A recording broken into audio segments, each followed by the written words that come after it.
የእመቤቴ ከሆንኩ ማን ይቃወመኛል? ወጀቡም አይበሎም ይታዘዝልኛል።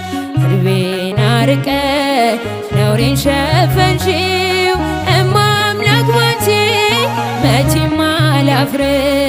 ስምሽን ጠርቼ እጽናናለሁኝ ሐዘኔን ባንቺ እረሳለሁኝ።